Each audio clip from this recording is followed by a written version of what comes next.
on the ground. I'm not coming down. I want to go higher, higher, higher than that. Welcome back to the Business is Human podcast. I'm your host, Rebecca Fleetwood Hession, and we're here to bring you episodes that blend meaningful work with profitable success. Here to steward what I call the age of humanity.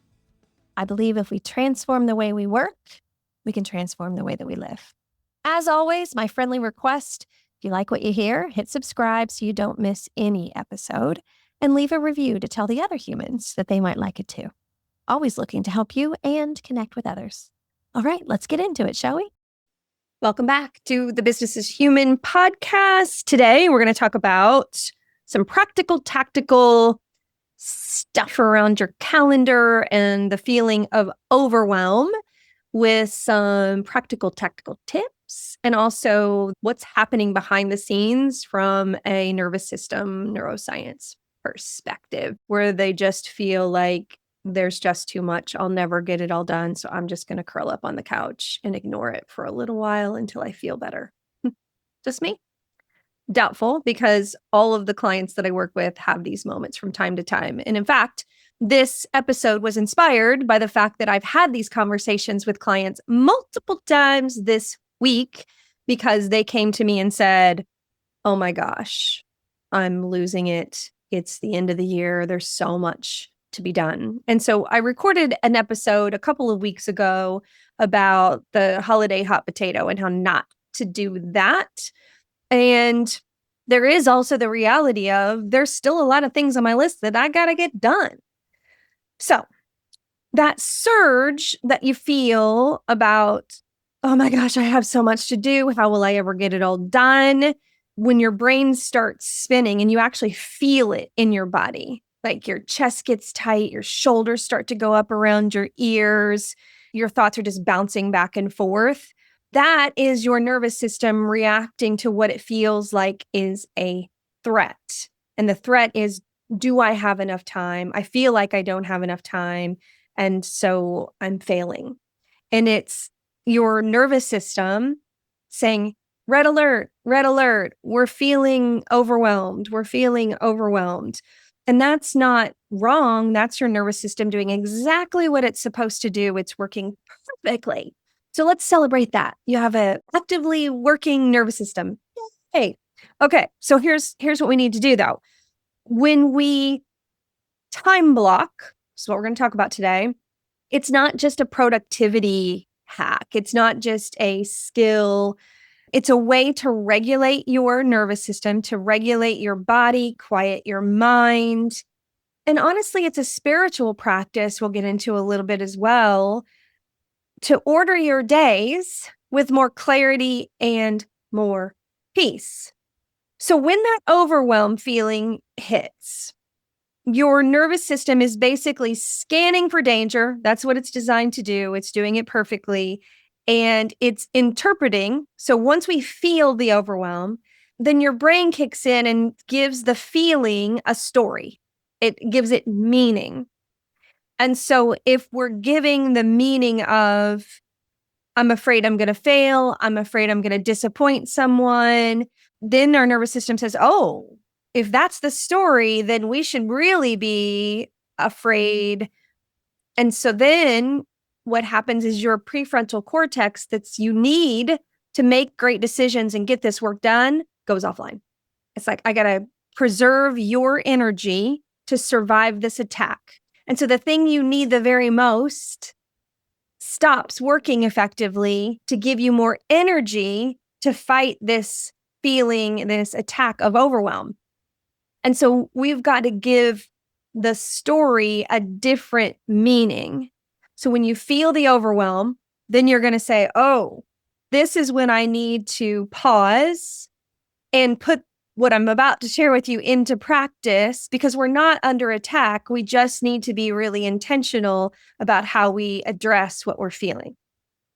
Because then when you follow the steps I'm about to share with you, your prefrontal cortex to make great decisions says, okay, I'll stay.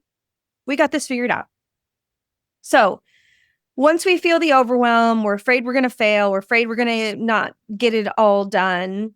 First, just acknowledge anytime you can name the state that you're in, the nervous system state, it says to your body and your brain, oh, they know. I don't have to keep screaming this feeling at them. They know. And that goes from uncertainty to certainty. So you can say to yourself, I'm feeling really overwhelmed right now. I need to take a pause, figure this thing out. And that in and of itself will just say to your nervous system, okay, good, let's do that.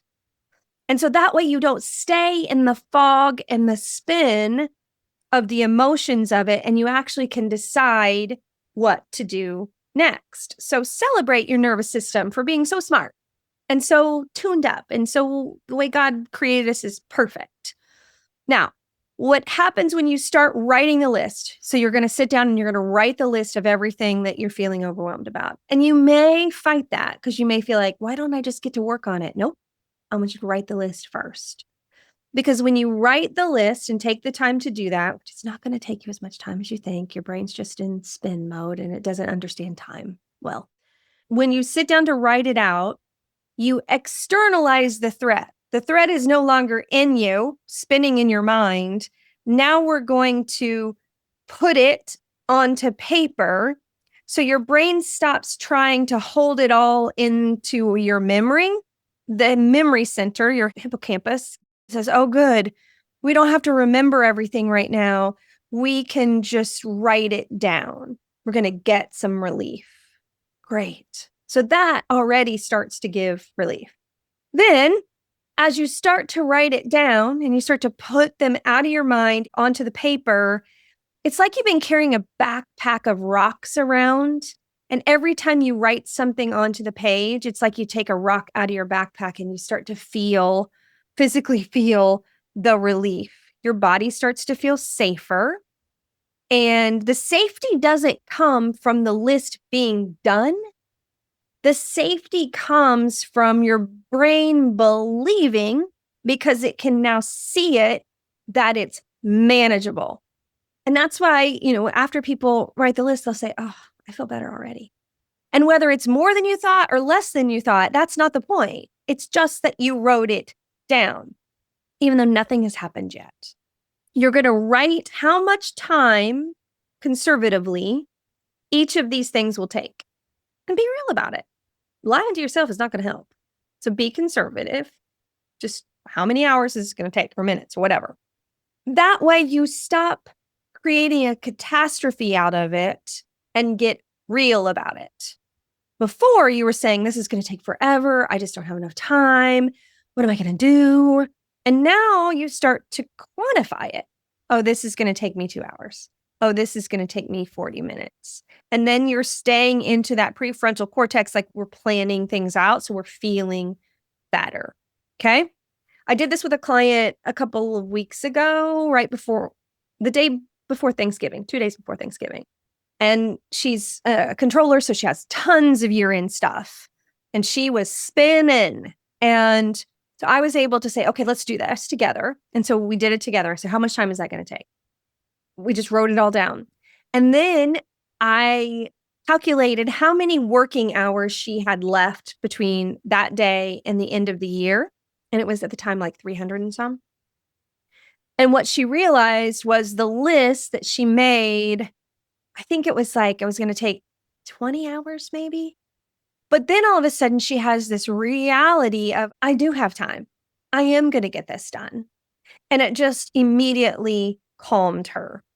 Now, when you make the list, it even helps to say, okay, I don't want to work on this project for 4 hours straight. I'm going to need some space in between that. So then just say, I need 4 1-hour blocks of time. But sometimes what you have is a project that you need to get into flow. You do need an extended amount of time, because for me, like I'm writing a book right now, and it helps me to get into flow and have hours of time blocked for it. So that way I don't leave and go do a coaching appointment and then come back and try to figure out, where was I when I left off? So I'm really intentional about where can I just get in there and do some check off the list tasks? And where do I need some flow time to really get into the space of thinking about this thing and being in it? This activity, make the list, time allocated, allows you to stop treating everything as urgent and start to get more intentional about the certainty of it versus the uncertainty of it. Because when you're spinning, that's the uncertainty. And then when you make the list and you put the time associated with it, now you start to get certainty, which calms your nervous system because it's a pattern predictor. And it says, oh, we've got a plan, we've got a rhythm, we know what's coming, and we don't have to spin in our brain about when are we going to do this. Because the next thing you're going to do is you're going to take those time blocks and you're going to put them in your calendar. And when I do this with clients, we put them in the calendar and then I say, where are you going to be working on that day? For example, one of the time blocks that my client needed was a bunch of financial stuff, obviously, controller. And she had put it on the day before Thanksgiving. And I know she has kids, school-age kids. And I said, are your kids home from school? Are you working from home that day? And she said, yeah. I go, that ain't going to work. That ain't going to work. You think it is because you think your kids are going to go play and, watch TV or just have a break. And they're not. They're going to be in your office. They're going to want a snack. They're going to be doing all these things. And so that's not going to work. I said, can you leave your house and go to a coffee shop for the 2 hours that you need to do this work? Is there somebody there that can watch the kids? Are they old enough to be there? Like, don't just put the block on your calendar. Ask yourself, where am I going to be working at that time? And be sure that your environment fits the task. That's so important. There were a couple other projects that she had that I knew she was going to need to be talking to some people to get it done. I said, that needs to be an office day. Because rather than, text or try to call, you might be able to just pop in somebody's office and get the information you need quicker. So think about, when am I going to do it? And where am I going to be working that day?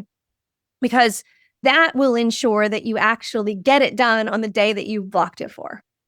Now, you also need to honor the time that you've put. So if you've got a shared calendaring situation in your office, don't let anybody schedule over it. This is a commitment you've made. It's important, and you got to get it done on that day at that time. If you lie to yourself and say, oh, I'll go ahead and take that meeting, you've squashed the plan. And now you can't trust yourself. Don't do that. Don't do that. Here's the spiritual aspect of thing. God loves order. Like, he gave specific details and measurements and order. He loves order. And so you are designed for order. And so when you feel out of whack, you feel spiritually not connected either. And so this is not just good for your calendar and your productivity. This is good for your soul. This is good for your spirit to know that you have a plan. Peace is what God wants for us. And the more we can get control of our calendar and our time, the more that we can enjoy the way that he has designed us. And you know what? This is modeled throughout the Bible to take breaks, take time to go off and get away and think about things more clearly. And so we don't want to get into the trap of spin in our head and not actually move anything forward because we haven't taken the time to actually lower our stress, lower our anxiety, create more focus, make better decisions. I think with Michelle and I, it probably took, with her and I working on it together, 10 minutes. And then we could look at it clearly and go, okay. And I tell you, she messaged me after and said, oh my gosh, I feel better already. Yay. It's exactly what I wanted and knew would happen for her. And then even better, the next week when I checked in on her, she had already made such significant headway on that list. She had the momentum and the belief that she was going to complete the rest. And she was motivated to keep those commitments that she had on her calendar for later in December because she knew how good it felt to get those things done that she had marked for herself the week following after we had talked. So when life feels overwhelming, your nervous system isn't just saying to you, we're failing, this is awful, you can't do this. It's begging you to take the lead. It's saying, I feel distressed and I want you to lead me through this. And you know how. And you can create that story for yourself. We're not waiting for life to get easier. We're not waiting for less tasks to feel better. We're taking control of our regulation and blocking the time to get the things done. And if you lead people, teach them how to do this too, because then everybody on the team benefits. All right. I'm making this a short and sweet episode today because I know it's the holidays. I know you got a lot going on, and I wanted to give you a little tip. So if you're spinning with a lot of things on your list, there you go. Love you, mean it. Until next time. Happy holidays. I'm not coming down. I never left it on the ground. I'm not coming down. Thanks for being here. You can follow us on Instagram, Business is Human, or TikTok, Rebecca Fleetwood Hession. It's a great way to share some of the clips with your colleagues and friends. All right, make it a great day. Love you, mean it.